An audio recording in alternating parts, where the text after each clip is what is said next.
That night, I walked into my brother Morgan's lavish mansion, a place where the crystal lights, the music, and the fake laughter all came together in perfect harmony. They called it a 50th birthday party, but to me, it was a stage for a battle I was never prepared for. The champagne bottle fell on my head like a flare, scattering sharp, bloody pieces along with the hostile whispers in the cold room. The room was dead silent. No one stood up to defend me. Callum Hayes, the man who called them family, was now a stranger, an enemy they wanted to push out. And in that moment, I understood exactly. Family, the thing people say is unconditional, turns out to have its value determined by betrayal and power plays. Have you ever wondered, when you're stuck between love and justice, what would you choose? When your loved ones beat you just because you dared to stand up for yourself? I chose not to be silent. And that is where my story begins. A fight not just to keep my $450,000 apartment, but to reclaim myself and one day to turn the rubble into hope. Come with me into that world, where loyalties are tested, where violence is not just a flesh wound, but a wound deep in the heart. This is my story, a story of betrayal, power, and rebirth. I remember clearly the feeling of walking into my brother Morgan's magnificent mansion on the night of his 50th birthday. Outside, everything was sparkling, ornate crystal chandeliers, the sound of a grand piano, the smell of expensive perfume and precious woods. But inside, the air was chilly to the bone. I was not a warmly welcome guest. I was just a shadow, passing through furtive glances, even the undisguised coldness. The fake smiles, the half-hearted nods, all of them were like invisible walls, separating me from the people I call family. I knew what they thought of me, the outsider, the one they accepted only when they had no other choice. I tried to calm myself, to keep my cool in the old suit I reserved for formal occasions, not to fit in, but to protect myself. Morgan stood in the center, radiant and powerful, like an uncrowned king in his own castle. He laughed with his wealthy friends, a glass of whiskey in his hand, his eyes glancing at me, but the smile was not directed at me. Iris, the woman I had once trusted, was there too, her hair neatly tied back, her red dress a warning sign. She pretended to smile as I approached, but I knew the truth. The smile was a thin mask. The air was thick, heavy, as if waiting for something to happen. And then it happened. The heavy champagne bottle shattered on my head, the cold glass cutting my skin, hot blood dripping onto the cold stone floor. The room fell silent. No one moved. No one stood up for me. I fell, the feeling of betrayal, not only a physical wound, but a deep wound in my heart. The people I once called family had turned into my enemies. I stood up, wiped the blood from my face, and looked at each person in the room. The fixed gazes, the cold faces, the cruel indifference. In that moment, I realized something. Loyalty to family, which I once believed was unconditional, was now worth the price of betrayal and pain. They didn't want me here. They wanted me gone. But I couldn't. I wouldn't let them defeat me. And this was only the beginning. After a night of terror at my birthday party, I returned to the small apartment I still call home, a $450,000 apartment that I had saved with my own sweat and tears. But behind the peaceful facade was a secret I never thought I would have to face. I began to rummage through family papers, sales contracts, legal documents. And then the first suspicions arose. Something was wrong. The transfer papers to my apartment, the place I lived, the only asset I had, seemed to have been forged. A contract that didn't exist, signatures that weren't mine. I felt cheated, robbed of something that was most sacred.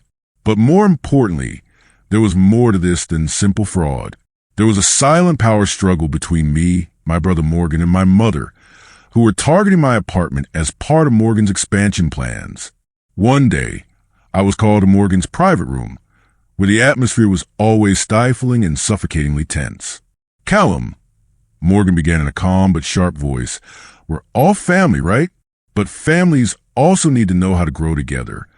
I looked straight into his eyes, clearly seeing the calculation and trickery in them. "Your apartment is right in the center of my new project. If you give it up, things will go smoother. Mom agrees too. She wants you to understand that." I couldn't hide my indignation. That's not growing together. That's taking my property. Morgan, I held it with my own labor, not to use it as a springboard for personal calculations. Morgan didn't waver. He just sneered, a cold smile that I was all too familiar with. You think you have the right to decide? You used to be the one involved, but now you're just an obstacle. Don't make things difficult. The conversation didn't stop with Morgan. The pressure that started with my mother, the woman I once trusted the most, also changed. She was cold and even tried to convince me with vague words about family, tradition, and responsibility. Other relatives stood behind the scenes, silently but fiercely, creating a siege that I couldn't easily escape. In my heart, a tense struggle between family love and justice took place every day. How could I keep my family's love when that family turned its back on me, putting personal interests above all else? How could I protect the property that I considered a symbol of my life when everything seemed to be being pulled away from me? But I knew one thing. I wouldn't let them defeat me, not for material things, but for the right, because I believe that justice will eventually side with the most determined. And the real battle has only just begun. After realizing that my apartment was not only threatened, but also taken over by sophisticated means, I knew I couldn't go it alone. I needed an ally, someone who could see the truth, and most of all, know how to fight back. Hudson Raines, a name I remember from years ago, an old friend, a talented and respected lawyer in the legal world, was the one I sought out. Our first meeting took place in his cozy little office, where the shelves were filled with laws and histories of major lawsuits. I handed over all the papers, contracts, invoices, the evidence that dripped like a jumbled puzzle that I was trying to collect. Hudson listened, his eyes following every detail meticulously. "Callum," he said in a low but firm voice, "this is more than just a property dispute. I see a deep case with signs of financial embezzlement, shady transfers from a family business." I felt a weight lifted as he went through each document, each number. Hudson pointed out the weaknesses in the fake contracts, evidence that could help me gain the upper hand. "We have the advantage, Callum. They've done something wrong, and if we know how, we can turn things around. But the most important thing is not to let them control the game." He advised me on the legal steps I needed to take, from gathering more evidence, preparing a lawsuit, to strategically publicizing the truth. It wasn't just a legal battle, it was a psychological battle, fighting for the truth for myself. In that moment, I realized I was no longer alone. There was someone standing beside me, believing in the right and the power of justice. That belief burned like a fire inside me, lighting the path ahead despite the dangers. "We will not only protect the apartment," I told Hudson, "but we will expose any plots, so that my family will no longer be able to use their power to overwhelm us." Hudson smiled, his eyes sparkling with determination. "That's right, Callum. Now the real game begins." After days of accumulating evidence, preparing step by step, I knew that it was time to face Morgan, Iris, and the people behind this conspiracy directly. The meeting took place in a luxurious conference room, but the atmosphere was cold and tense. There they sat, Morgan with a determined, cold expression like an unshakable leader. Iris, her eyes sharp but hiding a hint of worry, and the other family members, some indifferent, some tense, but no one dared to say a word. I walked in with a thick file, undeniable documents in hand, along with Hudson, my companion who had helped me prepare for this battle step by step. "Morgan," I began, my voice firm, without a trace of hesitation, "this is the truth I've collected. Every shady transaction, every embezzled amount of money, it's all recorded in these documents." Morgan chuckled, as if playing a trick. "Callum, do you think you can change anything with those papers? This family has an empire. You're just a small part of it." But I didn't let that discourage me. Page after page was turned, numbers and forged signatures were exposed, causing the room to gradually become silent. Iris lowered her head, her hands shaking as she knew she couldn't escape the light of truth.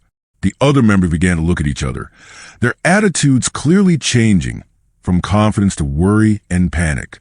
I could feel their feet starting to shake.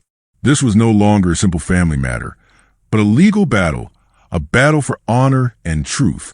Not stopping there, Hudson and I decided to bring the case to public light. The press and media began to pay attention. Each article and report made the incident spread more and more widely. The image of the family empire, long thought to be inviolable, began to collapse under the weight of betrayal and undeniable evidence. Each member of the family had to face the harsh reality. They could not hide their wrongdoings forever. In that moment, I knew that I had not only won a battle, but had freed myself from the darkness that my family had imposed. It was a fall of an empire, but also the beginning of a free and fair future. The day I received the keys to my family's old house, I was overcome with an indescribable feeling. Not sadness, not just loss, but a new beginning, an opportunity to turn ruin into hope. I stood before the house, once a symbol of power and ambition, now a dilapidated shell, stained by time, quietly waiting for new life.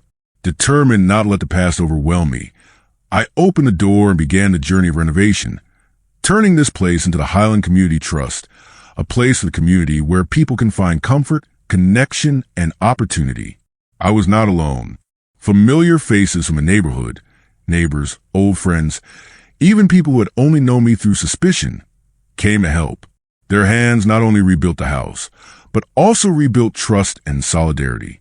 The days of hard work, the laughter that echoed to dirt and with chips, all create a symphony of hope. During breaks, I often thought of my father, who taught me that family is not about titles or possessions, but about love and sharing. Now, looking at the people around me, I understand that this is what family really means. People overcoming challenges, healing wounds, and building the future together. The inauguration of the community center was a moment I will never forget. The sound of the ribbon cutting, the eyes shining with hope, the warm hugs. It was not just a building, but a symbol of forgiveness, rebirth, and the indomitable power of human will. The pocket watch, a gift from my father, still rests in my hand. Each ticking sound is a reminder that time is the most precious thing, and that resilience will lead us to a new future. With each beat of it, I feel a deep belief. No matter how many storms we go through, we can still stand up, start over, and become the true winners of our lives.